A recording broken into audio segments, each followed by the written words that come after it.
I'm Ellen Nicole. And I'm your host, Eileen Nikita. And welcome to the Instant Caregiver.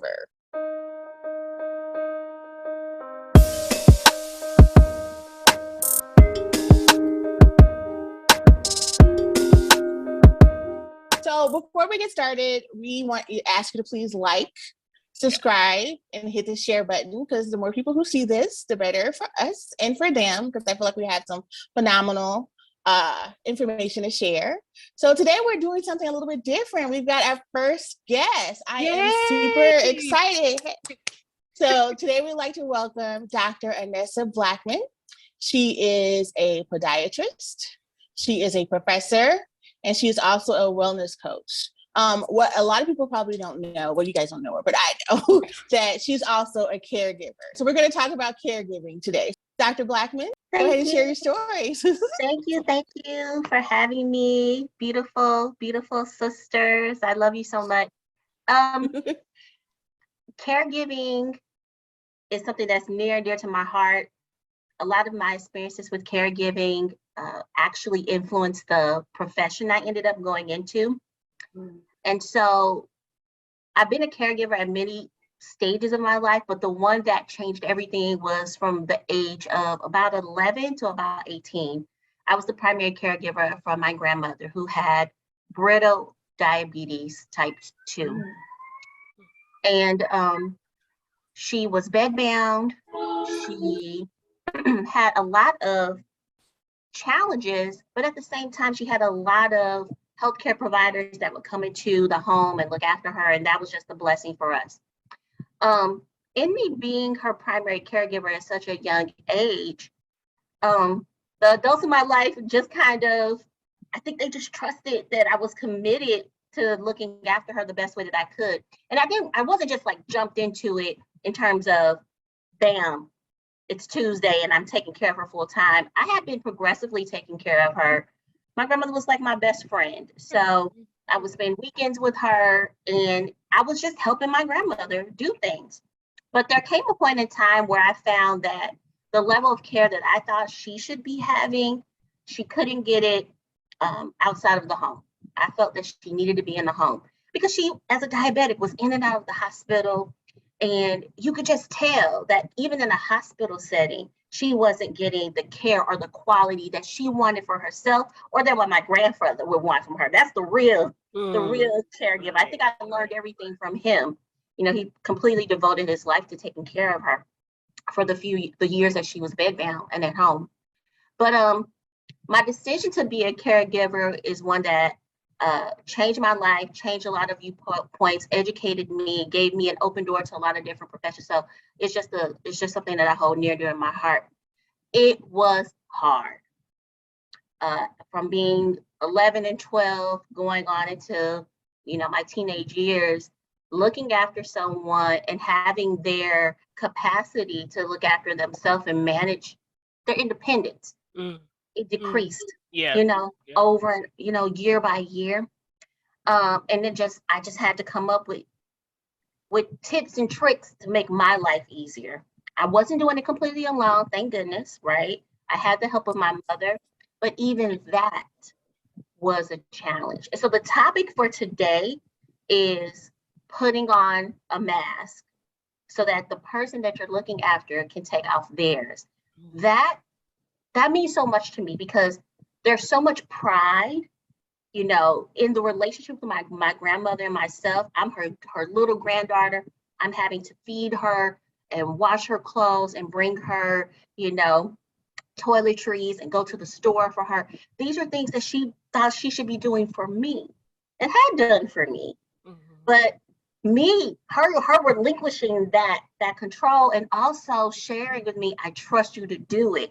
She had to really allow me to be there for her in a vulnerable moment. And I had to protect that. I learned to protect that gift, the vulnerability that she was sharing with me. So one of the first masks that I had to put on was, I can do this. I'm 12, but I can do this. I'm 12 and I can come up with a routine and a plan. And I've been seeing my grandfather do it. I've been helping him. We can make this happen. And so that was one of the first masks that I put on and saying, I got the courage to do this, and everything that I don't know, I'll figure it out. Now, I obviously have the language now as an adult to be able to say all these things, but I clearly remember being 12 years old, like, okay, I'm taking care of an adult. And that's what this life is going to be for me. Wow. One of the stories that I want to share with you all is that, my grandmother was just a person that loved perfume and to be dolled up and, you know, all these different clothes and dresses and stuff that she would like to put on. She was just a classy lady. And changing from that lifestyle of being dressed up from head to toe every day to not, right? To being put in outfits that were easier for other people, not necessarily me. Yeah, I never thought about that. Yeah. That was a big change for her, you know, not putting on a full face of makeup and zhuzhing her hair and putting on her perfume. And I mean, this is a person that on her dressers had like 50 perfume bottles. You know? And we were worried about putting on, you know, emollient cream. So she would miss. One of the things that we had to learn to do is let's not take all that away. Like, let's say this is okay for us to continue to play dress up. So in the mornings, it wasn't like, let's just put this gown on it. No, let's go in the closet and I'm going to pull out your stuff, girl, so you can see all your clothes. And she loved that. Yeah. Let's make this a production. I would get in that closet fully knowing that we were going to put on a slip, a house dress. I love it. I love it. Fully know. But before that, for 10 minutes, maybe 15, while we getting the coffee ready, while we're getting breakfast ready, let's play dress up. I would go in there, Grandma, where you wear this? What you put? You had a hat with, you had gloves? Let me see. And that's also how I got to my story. So it wasn't all about her. I was digging in, trying to see stuff. But that was so fun. That was an activity that she enjoyed. And it didn't take anything from the day. It didn't slow us down. It made us feel good. And so much about being in a space dealing with chronic illness, chronic diseases, is about how we feel and how we approach our days with it. Yeah. Right. So, Right. And those are really that's an excellent story, a good leadway into. I think Ines and I were having conversations, and I didn't even realize we had that much in common. That I didn't know you took care of your grandmother at that age. We took care of our grandmother at that age too. And so we were actually having a conversation. That's how this podcast topic came to be. The whole idea of we wear the mask so they can take off theirs. Because when you think about caregiving, it's really an act. You're an actress in front of your loved ones. It's like you have to put on your mask so that they feel comfortable. Because like she said, there's a lot of pride in someone who used to be independent and in having not only someone take care of you, but someone that you used to take care of, because we're always their baby, their granddaughters or their daughters, or their sons. And so it's a lot of pride that goes with having to have someone help you with those things that you used to do by yourself, right? So that's what we're talking about today. Anessa talked on some of them, but she's going to give us some more tips, and we are going to add as well. But the first thing we're going to talk about is attitude. You got to have a caregiver's attitude, and what does that mean? She gave an excellent example at the beginning too.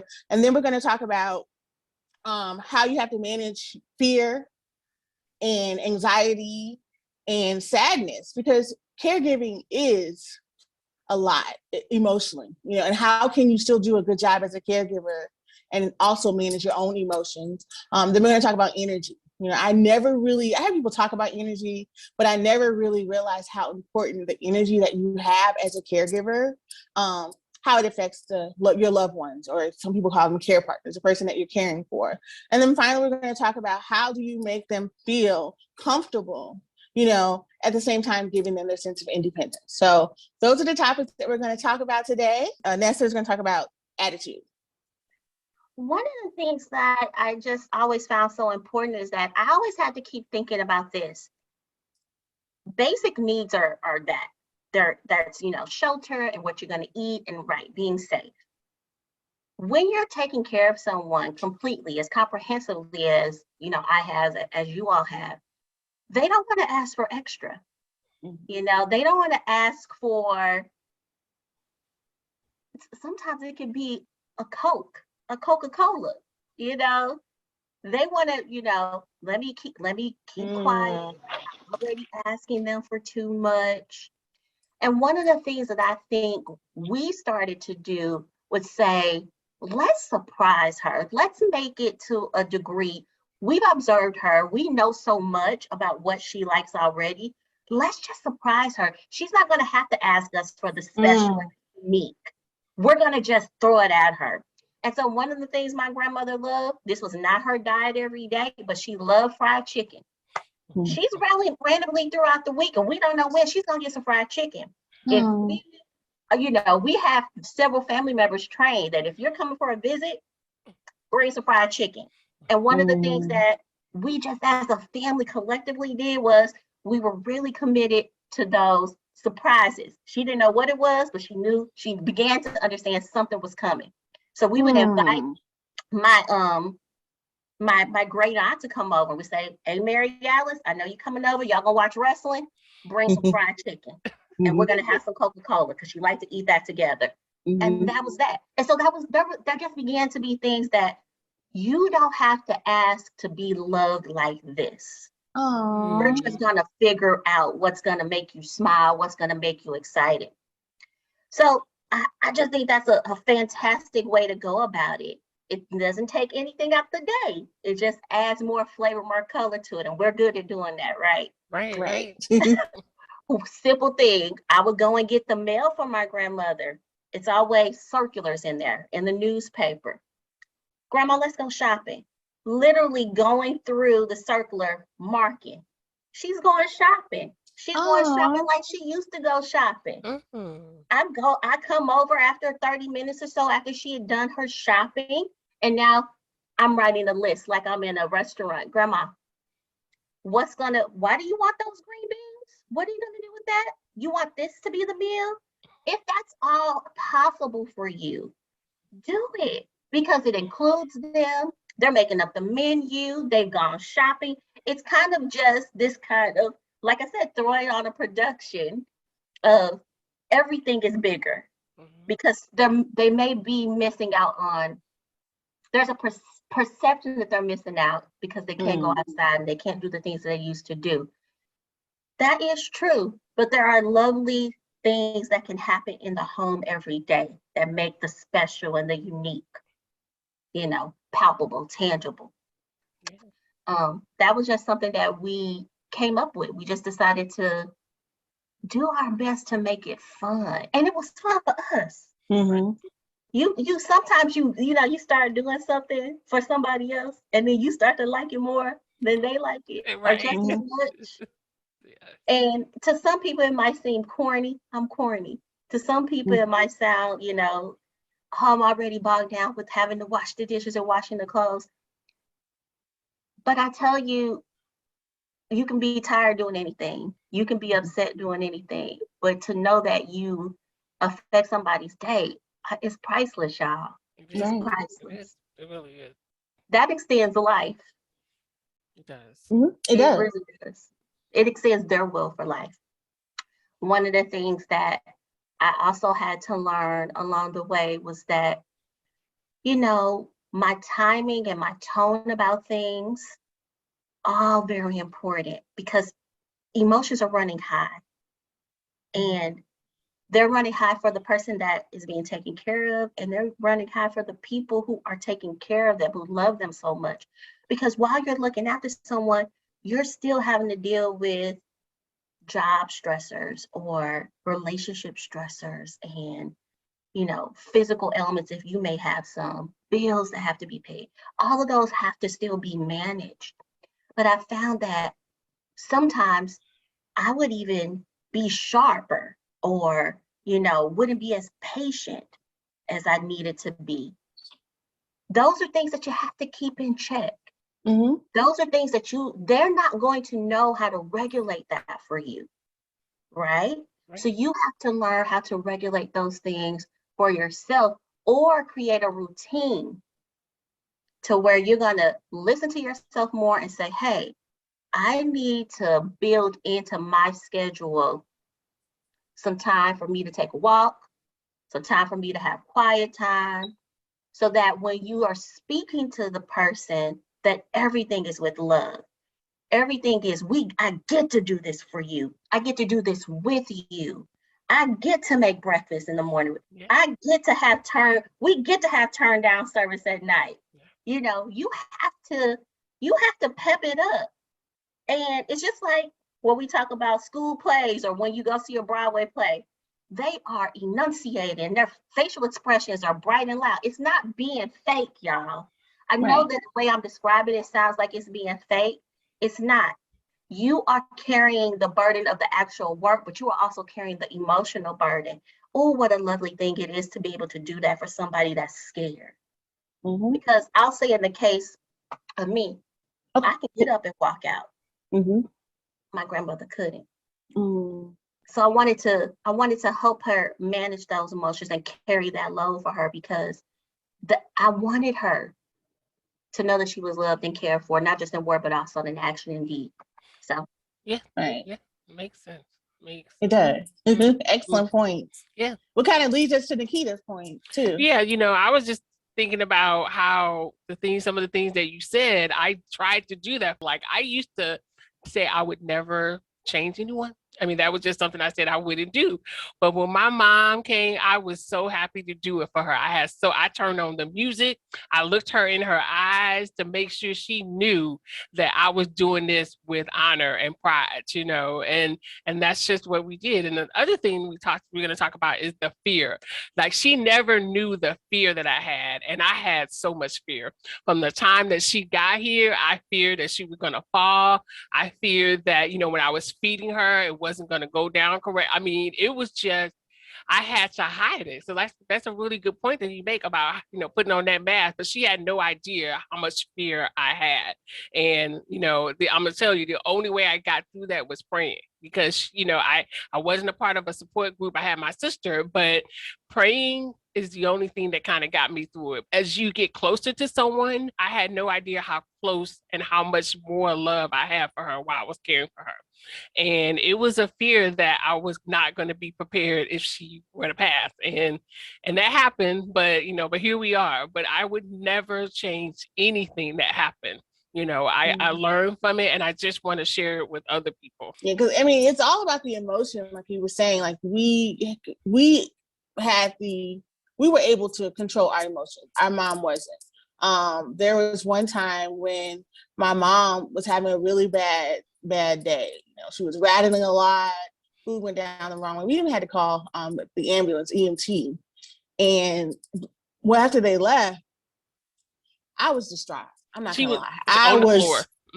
I was distraught, like crying, and I called my brother, and my mom could hear right there. Right. I was like, and I kept looking at her. I go, Nicole, she can hear you. and then the she more got upset excited. My mom, I was like, yeah. So she had to take me to another room, and she was like, Nicole. Then I had to talk to our mom to calm her down, because she felt what you felt. If you were upset and angry, she was gonna get there. So So that was so I learned how to do that. And then not only like my emotions and crying, I didn't do that anymore after that, but also the whole idea, me and my sister in the beginning, even before my mom moved here, we're twins. I'm 6 minutes older, and she doesn't really respect me as an elder. And so sometimes we bump heads like we do. Sometimes we argue, and we were doing that when she first came, and we noticed that our mom was right there looking back and forth. Like, what are you going to say? What are you going to say? Right. Mm-hmm. But it was a perplexed look on her face, because she knew, she could feel the energy. And when we would argue and bicker, the energy would also affect her overall mood and energy. So again, I credit just being a caretaker with learning how to, if I'm feeling some kind of way, if I'm stressed out, if something happened at work, or even if me and my sister are having issues, we never let that negativity or that energy, we never do that in front of our mom. But then what did you do with it though? But what did you do with it? I went to therapy. Yeah.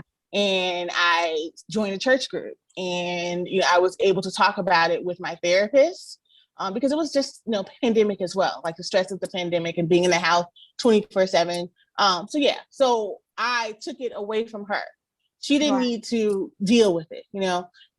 She was the one who was sick. She's the one that's dealing with her own illness. She didn't need any added stressor. So for me, I took it aside, dealt with it on my own, so that when I came back, again, I put that mask on. It was all really about her and the energy that she was surrounded with love and positivity at all the last day. I mean, every single day, even in the day that she passed away. So, I learned how to channel that energy, but not just put it away, but also deal with it, in a way. We're going to eventually talk about self-care and, caregiver self-care. And that's part of it too. So even though we're putting on these masks and we're putting things aside, we're also doing the self-care part and dealing with that, but just not in front of our mom. Right. And that's something that we didn't do as much as self-care. We talk about how important it was, but we really didn't do it like we should have. So, but we want to stress it for others that you really do have to do self-care. Yeah. So if you're masking, right. You have to schedule it in, and you have to recognize that, you looking after you helps them as well. Right. Because you can't have everybody in the house messed up. Somebody got to drive this car and run this ship. Right. Right. Especially for someone that cannot, you can have a sick day. You can have a bad 2 days. Someone that is completely dependent on someone else for what their food, their water, their medications, they can't. They have to have a routine and system in place. You should have one for you as well. If that is something that requires you to say, I'm going to need 30 minutes or an hour every morning to pray or to read scripture or to journal, that has to happen. Because this pain, the burden of it, the struggle of it, I know people don't want to say it, but it's hard. Yes. Even though you love them, even though you want to protect them. It is still hard because you're still human. You don't stop being human because you love your person, your care. Right. Managed. And what we don't often do is say to ourselves, we feel so. I don't think it's guilt at first. I think it's commitment and determination, and that's the thing that is leading, and obviously love is leading. But at the same time, like saying, I'm going to commit to, every week, every 2 weeks, going to a counselor, unloading this stuff, because it's got to go somewhere. Because if I don't, it's going to come in my hair falling out. It's going to come in me possibly drinking. This stuff doesn't just disappear because we wish it away. We have to actively, like you said, pray, speak to a therapist, take a walk, Those are all things that as a child, as a teenager, I actually had someone have to help me do that. My mother would just come and I would be thinking, hey, I got an extra set of hands so we can really do stuff we can do. She's like, no, I'm coming. You're going. I'm here now. Go be. Even if you are going to be in this house, go be in this house somewhere else. I love that. Yeah. I love that. Right. Then changing your environment, and that's good for the person you're caring for too. Yeah. They get tired of you. They put it on the Right. They want. Yeah. That is true. Right. Well, I want to say thank you, Anessa. Thank you so much. I guess this won't be the first time, but it won't be the last time. It's definitely the first time. It won't be the last time. We really appreciate you taking time out to talk to us and our listeners about caregiving. Also, don't forget to like, subscribe, and hit share. Thank you all for watching. Thank you so much. Thank Bye. you.